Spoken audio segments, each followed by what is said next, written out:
بدین میں girls bikers کو rally نکالنے سے کس نے روکا؟ آئی جی سندھ اور ایس ایس پی بدین خواتین کو سیکیورٹی فراہم کرنے سے کیوں کترا رہے ہیں؟ پہلے اس بینر کو دیکھیے، اس میں لکھا ہے کہ سندھی ثقافتی دن کی مناسبت سے 6 دسمبر کو شیدی محلہ ماتلی سے موٹر سائیکلز پر ریلی نکالی جائے گی۔ اس ریلی میں تمام تعلیمی اداروں کی لڑکیوں کو بھرپور شرکت کی دعوت دی گئی تھی، لیکن اچانک ایک گروہ کی جانب سے اعتراض سامنے آئے۔ ریلی کا مقصد لڑکیوں کو خود مختار بنانا تھا تاکہ مستقبل میں خواتین مرد کے مقابلے میں استحصال کا شکار نہ رہیں، لیکن اس ریلی کو اجازت ہی نہ ملی۔ ریلی کی انتظامیہ نے اعتراض کرنے والے گروہ کے ساتھ مذاکرات بھی کیے، لیکن انہوں نے یہ کہہ کر ماننے سے انکار کر دیا، ہم خواتین کو سڑکوں پر نہیں دیکھنا چاہتے۔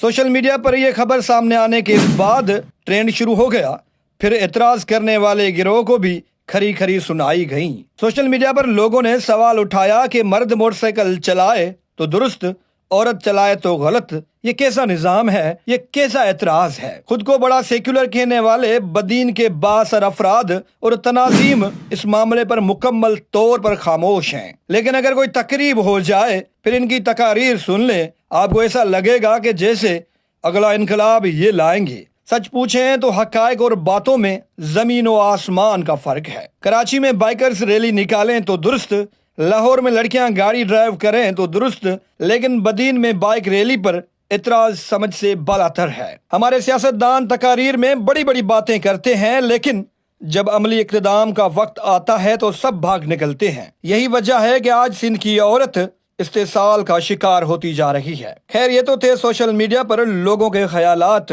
آپ کیا سمجھتے ہیں؟ کیا لڑکیاں بائک چلائیں گی تو معاشرہ خراب ہو جائے گا؟